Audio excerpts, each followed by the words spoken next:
get straight into it this morning. The presidency says while it does agree South Africa is facing a severe unemployment crisis, it's rejecting any suggestion that casts doubt on President Cyril Ramaphosa's statement that the presidential employment stimulus has created more than 2.5 million work opportunities since 2020. The presidency maintains, it says in the statement, that persistent unemployment does not invalidate these figures, but instead highlights how much worse the situation could have been without intervention. Now, the presidency has asked for a right to reply to our interview with Dr. Lekgotla. Before we get to our guest, Dr. Kate Phillips, who is the program lead on the presidential employment stimulus program, let's take a listen to what Dr. Lekgotla had to say on this program. President read his State of the Nation address and said jobs are coming out, unemployment is dropping. Surely it's very difficult to say we see the same picture. Absolutely not. So I think if we could rely on the time series data rather than on in your desk or in your shelf kind of data that comes from YES, which is the youth employment, whatever it is called, that initiative, it really is very misleading to say that we have 2 million job opportunities for the young people. The time series data shows that these young people are not getting jobs. In fact, they started losing jobs from about 2018, and that is continuing up to now. So I don't know where the president gets his numbers from. Yeah. He has an institution that is credible globally, that provides numbers. You cannot have pet projects providing national numbers. That's really undermining the system. All right, let's bring in Dr. Kate Phillips, as I said, the program lead on the presidential employment stimulus. Dr. Phillips, thanks for your time on Newzroom Afrika. So that's what Dr. Lekgotla had to say. Perhaps let's just begin with the presidential stimulus program, which you lead, and the response there. Yes, thank you. And I think it's really important to emphasize that on a whole lot of key elements, we're in complete agreement with Dr. Lekgotla. Unemployment is unacceptably high. Many different strategies are in play to try to bring unemployment levels down. But two things can be true at the same time. On the one hand, yes, unemployment is unacceptably high, but there have been interventions to create employment. In our context of a missing jobs crisis, we have unemployment and we have public employment programs that are trying to narrow that gap. And yes, 2.5 million work opportunities have been created since 2020, and those are based on administrative data. That administrative data is audited. There isn't a dispute around the veracity of those figures. The issue is that 2.5 million since 2020 is not enough to close the gap. I think the key point that perhaps we can agree on is that programs of this kind need to be scaled up. They are not currently reaching the scale of social need. Our crisis is such that we need a larger commitment to these kinds of programs. And that's, I think, the essential difference in terms of what is being said. I don't think it's helpful to question the veracity of the figures. They are audited. The issue is that in our context of a missing jobs crisis, we need a much larger public and social effort to close that gap in a context in which, at this moment, the economy is not creating jobs at the scale of social need. I imagine, and in my mind, because I had this conversation with Dr. Lekgotla, the issue was that we're talking about job opportunities, and that in no way brings down the jobs numbers. But I think the person who is best placed to have this conversation with you, Dr. Phillips, is Dr. Lekgotla himself. He's the former Statistician General, and he's also on the line to us. Dr. Lekgotla, let me introduce you to Dr. Kate Phillips, and perhaps you'd like to respond to what Dr. Phillips had to say.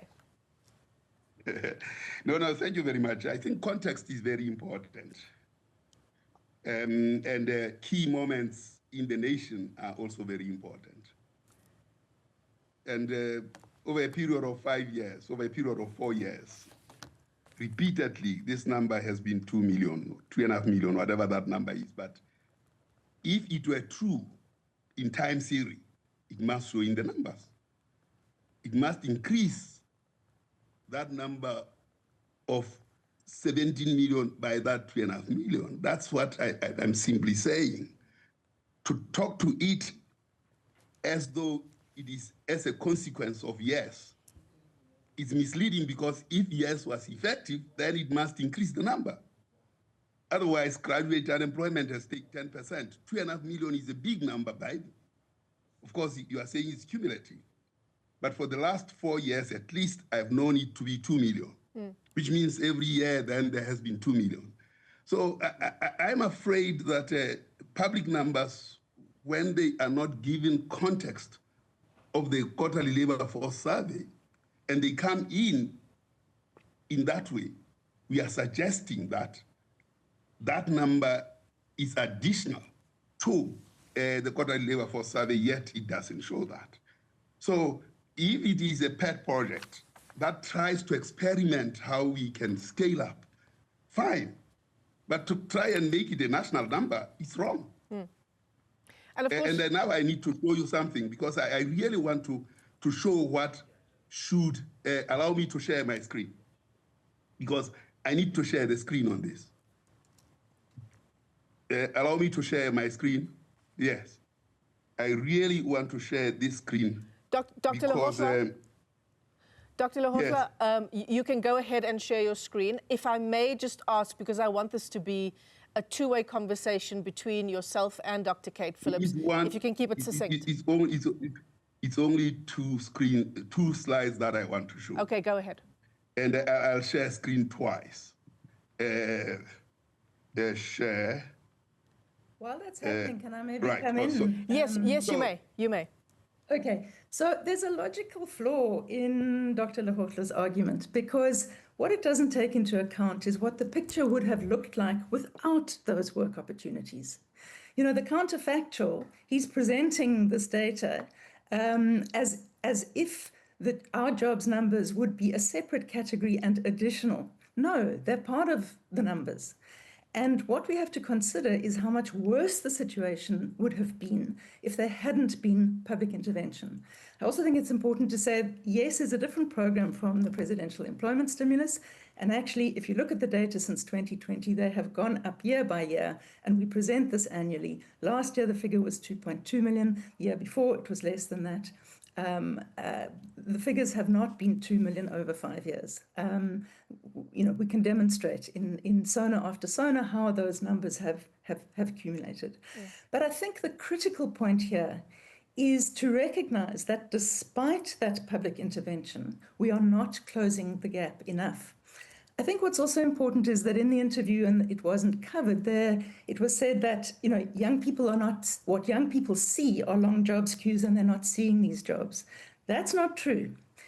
Our school program that placed 200,000 young people in 23,000 schools last year as teachers' assistants, when that program went live with those 200,000 posts, 1.9 million people applied for those jobs in every single municipality in the country, which shows, firstly, young people are seeing these jobs, they aspire to doing these jobs, and actually the problem is that we're not able to offer jobs at the scale of social need. Dr. Lekgotla, you can go ahead with your screen. Okay, I'll share screen. I would like to move the debate to a more productive one. Have I shared the screen? Is it sharing? I don't see it. Let me check with my team. No, it's coming through, yes. Okay, it's coming up now. There we go. I have only 2 graphs. Go for it. And I've been having deep analysis into the economic system in South Africa, which includes how we can actually go and move across jobs. This is the crisis that we are not going to get out of. This is the gross fixed capital formation across emerging markets, and South Africa is a lackluster. It doesn't matter how many investment summits the president has had. This number has remained static. And in many ways, therefore, the yes is also very static. We need something more radical. At 15% gross fixed capital formation for the last 15 years, 0.5% growth for the last 15 years, a yes program, if it is demonstration, then there should have been time to actually say we are scaling up. I don't think we are serious enough about the crisis because our macroeconomic framework is flawed, and that is where the fundamental problem is. And a yes program is not going to survive in this. Let me show you what the situation in South Africa is. I've applied the ZIF law. The ZIF law is a hierarchy of concentration of industries in South Africa. This red line here, the red line that you see here, is the level of concentration of industry in South Africa. And it has been so for so many years. It is going to continue to be so until we deal with the fundamentals. And yes, it's not going to solve this problem at all. It's tinkering on the margins. But I'm saying, instead of this approach of the ZIF laws, we need to ensure that all 27 schools, 7,000 schools in South Africa, and the SMMEs, and I've mapped the schools and the ASMMEs, should be foundries. These foundries, if we look at this and approach them as a mesh, rather than nodes, we can actually come to this green line, which is the distributed sovereignty, which is the world. For instance, if we have to look at Social Nguvi and Rossley, if we apply this approach, we'll be able to solve the problem. This tinkering on the margins is not going to help us. And I'm afraid that what the president and his government of national unity is tinkering on the margins when we are having a crisis. And what I'm having as tools here that look at the 780,000 industries that are licensed in South Africa, distributed across the country, hierarchizing them and creating a system of systems that tries to look at how the economy can change. Yeah. It's so fundamental. So Dr. Lekgotla, it's about lining up our education system where we need the jobs, because the need for work is there, right? It's just about lining up education and SMMEs, as you say. I have a feeling that we need probably 10 times the amount of time we have. But Dr. Phillips, I want to give you the last word. So there's so much that I agree with Dr. Lekgotla on. Of course, public employment programs are not the sole solution. A huge effort is going into things like Operation Vulindlela and structural reforms to unlock the dynamism that we need in the economy. But until those yield jobs, we need programs that can give young people hope. And that's what our programs are doing. And just as a last word on that, I think that we can agree on a lot, but Dr. Lekgotla, as the former Statistician General, should get his facts right on these issues. Thank you. All right, I'm going to thank you both. I think we might be at risk of going back and forth, so we're going to leave it there for now. Dr. Kate Phillips is the program lead on the presidential employment stimulus. And of course, Dr. Padi Lekgotla responding there to an interview that we conducted with him just earlier this week. He's the former Statistician General.